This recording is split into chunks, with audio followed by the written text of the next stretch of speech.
Bem-vindos de volta ao nosso Vida e Saúde desta segunda-feira e aqui com a presença ilustre do Dr. Shigeo Yonekura, ele que é neurologista, especialista em sono pelo Hospital das Clínicas, a USP. E você já mandou sua pergunta para cá? Olha só, hein? Quantas informações, quantas novidades, quantas dicas para termos um bom sono e um sono restaurador. Não é isso, doutor? Doutor, uma coisa que nós precisamos falar é sobre aquele famoso exame polissonografia. Sim. Temos aqui uma matéria que vai nos ajudar a compreender um pouquinho mais sobre essa situação e a gente vai chamar, tá bom? Ótimo. Então já assista conosco.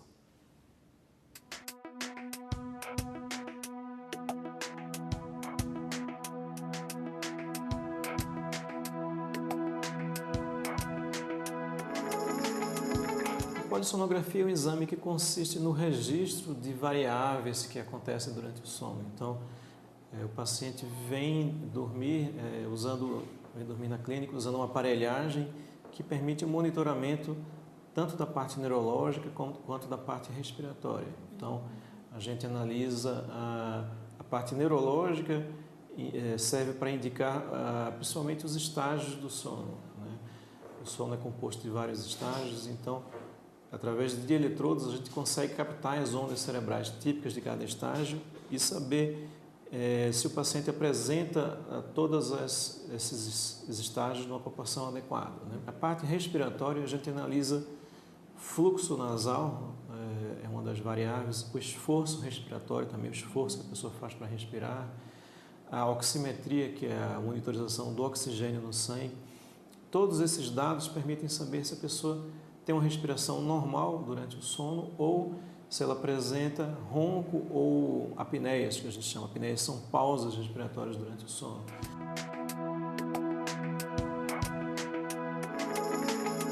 A principal indicação da polissonografia é para os distúrbios respiratórios do sono, né? Principalmente para a situação que a gente chama de síndrome da apneia do sono, que é composta basicamente de ronco, né? A pessoa que ronca muito à noite e que apresenta pausas respiratórias, né? Essas pausas são chamadas de apneias. Então, a partir de um determinado número de apneias por hora de sono, a gente passa a configurar como síndrome da apneia do sono. Isso é a principal indicação do exame é essa, mas existem outras indicações também, né? Para alguns casos de insônia, a gente faz também o exame, principalmente quando é uma insônia que já foi tratada várias vezes e não está respondendo adequadamente à medicação. Em alguns casos também de parassonias, que são distúrbios que a gente chama da transição sono-vigília, ou seja, a pessoa, ocorre principalmente em crianças e adolescentes, a pessoa tem comportamentos que não deveria ter enquanto está dormindo, então fala, agita, grita, né? Às vezes anda, às vezes sonha e reproduz o conteúdo do sonho, né?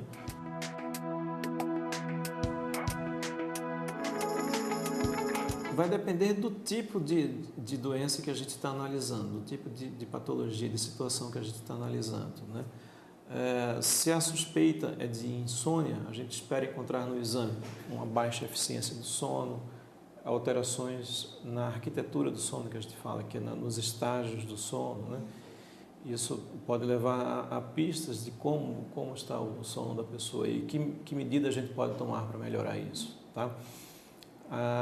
No caso, por exemplo, de uma apneia do sono, a gente vai verificar o ronco, as pausas respiratórias, né, se realmente elas existem, qual o número dessas pausas por hora de sono, tá? Para a partir daí a gente classificar o grau de apneia. Então, saber se é uma apneia leve, moderada ou grave, tá? A gente vê, além disso, além do número de pausas respiratórias, a gente vê a queda da saturação, né? A queda do oxigênio no sangue, vamos dizer assim. Isso é um dado importante também que acompanha os pacientes com apneia, que a gente também leva em conta, tá? Se o problema for as parassonias, que a gente acabou de falar, né? Os comportamentos que as pessoas têm, principalmente crianças, adolescentes, a gente verifica em que fase do sono estão acontecendo esses comportamentos, né? Olha aí, doutor, quanta coisa boa nessa matéria, né? Falando sobre a polissonografia, que é esse exame. E a questão, para que a gente continue aqui, ele é feito especificamente para saber questões referentes à apneia ou, de fato, ele é para fazer um mapeamento do sono?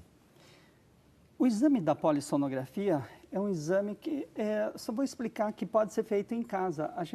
Na nossa clínica, nós somos pioneiros aqui em Campinas a desenvolver o exame domiciliar. Então, ele é mais próximo do sono do seu dia a dia. Então, como é que é feito? Esses eletrodos são aproximadamente 20 a 25 sensores que a gente coloca, um equipamento bem simples, e vai para casa com todos os sensores, e o sono é registrado a noite inteira, vai para casa, dorme, e depois ele volta, e é tudo gravado no cartão, a gente passa para o computador e analisa a noite inteira. Então, nós vamos registrar os despertares, se a pessoa fala, se não fala, se ronca, se para de respirar, se sonha, se não sonha, né, se movimenta muito. Então, é um exame que vai dar um relatório do seu sono, porque você não consegue, nem o médico também consegue, só pelo seu relato do sono, consegue interpretar o que está acontecendo durante o sono. Precisa de um exame específico. O exame, muitas vezes, como o doutor já explicou, tem as suas indicações que o médico especialista ou o seu médico ele vai indicar para algumas patologias, algumas doenças específicas, né? Ou muitas vezes o médico não sabe, assim, tem dúvida no diagnóstico ou não está tendo um bom resultado no tratamento, por exemplo, da insônia, ele muitas vezes pode recorrer ao exame da polissonografia, que é um exame que também pode fazer no laboratório de sono, e aí diagnosticar o problema. E aí, com esse exame, se pode também identificar a apneia e também o ronco, que são distúrbios de sono, né, doutor? Sim, né? O ronco, ele é apenas um sintoma, né, da apneia do sono, que eu vou explicar, e que traz consequências sérias. Então, hoje, a gente considera que o ronco é um sintoma de uma doença grave. Entender, o ronco, ele é uma consequência da apneia?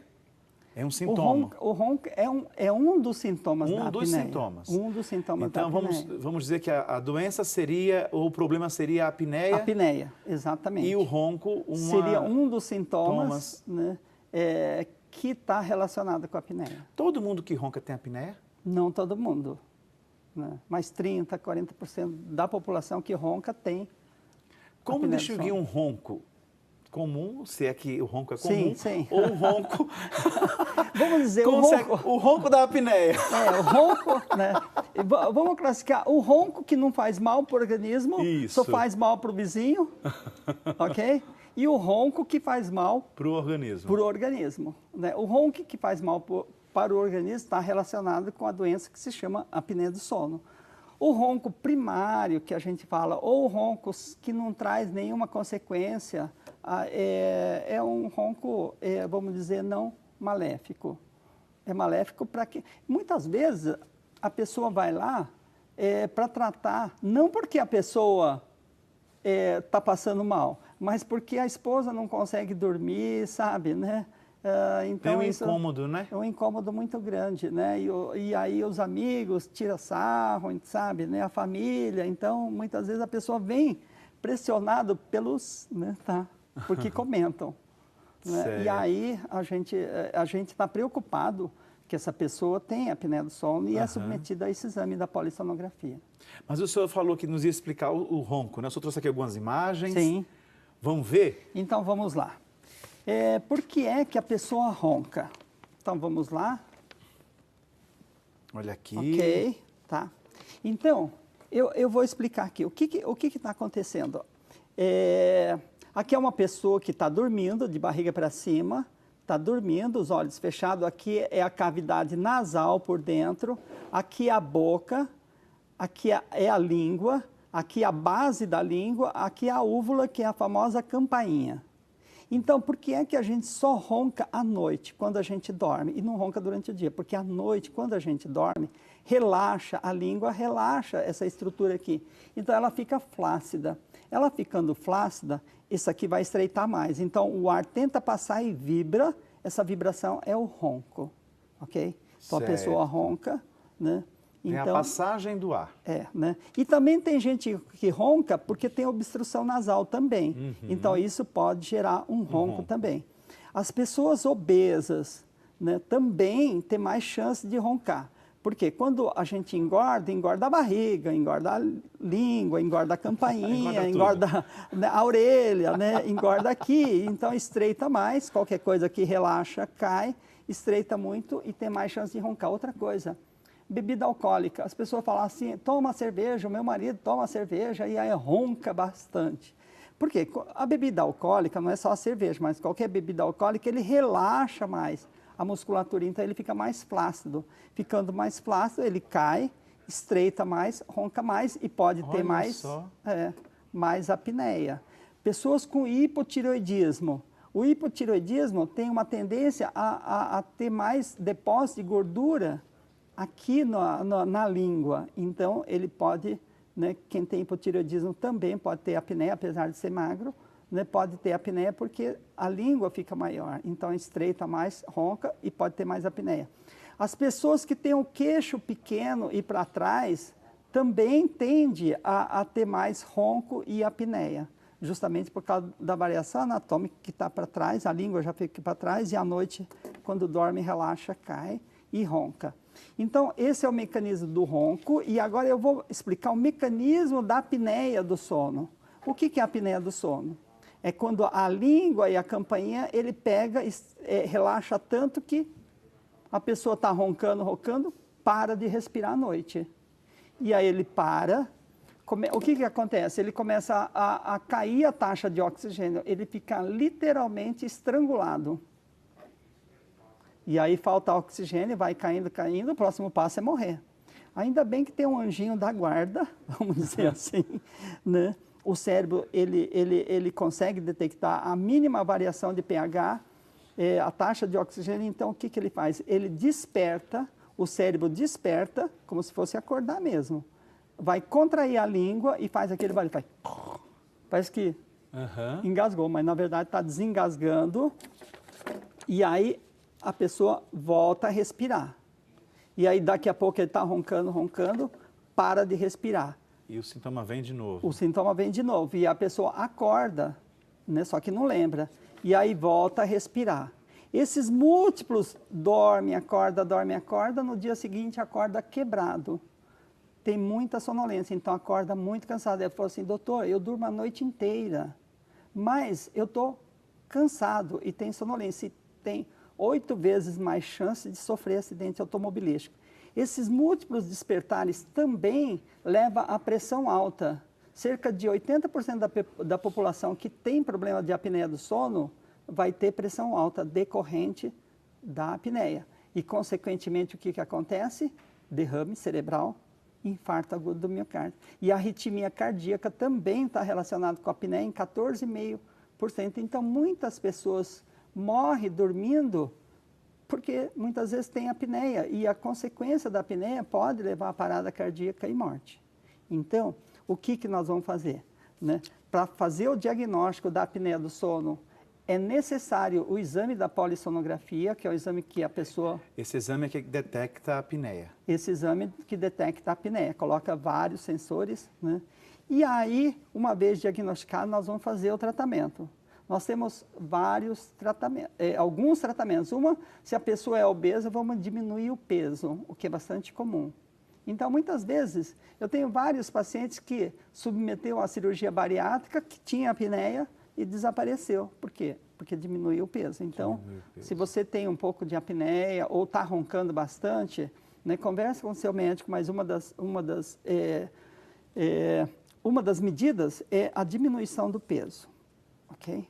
Então, esse é um exame da polissonografia, né, que a pessoa dorme com equipamento em casa. Né, isso é feito em casa, como o senhor falou que na sua clínica já tem. A gente tem na clínica que a pessoa vai com equipamento, dorme em casa e depois de manhã ela traz equipamento e a gente tira no cartão. Não precisa ir dormir lá na clínica, não precisa ir dormir lá. Pode dormir. A gente tem a acomodação, é um quarto que precisa ser silencioso, num ambiente adequado, a temperatura tem que ser adequada para a pessoa dormir bem. E vai ser monitorado o sono. Né? Não tem, assim... E aí, então, o que nós fazemos em relação ao tratamento? Além da diminuição do peso, pode ser realizado o tratamento cirúrgico, que é feito pelos otorrinolaringologistas, que é o vulopalato-faringoplastia, e alguns tipos de cirurgia que já é do otorrinolaringologista. Eles pedem bastante exame porque pode ser feito o tratamento cirúrgico também. Esse tratamento cirúrgico, doutor, ele é recomendado na maioria das vezes ou não? Aí tem as indicações específicas. Cada caso é um caso. Cada caso é um caso. Né? Em casos muito elevados, dá pouco resultado. Em casos muito elevados, tem gente que para de respirar numa noite mais de 200, 300 vezes. Nossa, isso é muito alto. Né? Então, a memória também está comprometida nesse caso, a concentração, as pessoas estão mais irritadas, criança não cresce o suficiente, que tem apneia, porque o sono é interrompido. Né?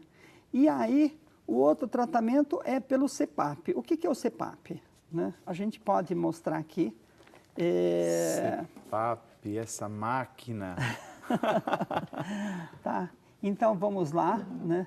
Nós temos vários modelos, né? Esse aqui é um dos modelos. É um equipamento que tem uma turbina aqui dentro e aqui é um equipamento super simples de manusear, porque é só ligar e desligar, né? E aí, como é que é? Uma vez feito o diagnóstico, o médico vai fazer a recomendação do CPAP, né? Que geralmente em casos graves ou assim um grau intenso, e ele tem uma turbina que gera um fluxo de ar. É como se fosse um soprador, bem silencioso, muito mais silencioso, quase nem escuta o barulho, e ele joga o ar aqui, ó, né, tá? Então ele tem uma turbina aqui, entra aqui com ar filtrado, ele joga o ar aqui e o ar vem por essa traqueia, a gente chama de traqueia, né? E nós temos essa máscara, ok? Né? Então o que é essa máscara? É uma máscara ela é gelatinosa, certo? Né? Tá? Então é de silicone, é bem macia, é confortável, né?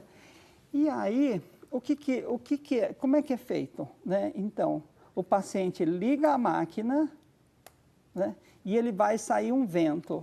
Né? Tá? E aí, o que o paciente faz? O paciente veste a máscara. Okay? Eu vou demonstrar aqui. Né? Então, a pessoa dorme a noite inteira com a máscara. Ó, ele pode ter essa mobilidade. Isso. Então, já foi feito para dormir para lá e para cá. Né? Parece que é desconfortável.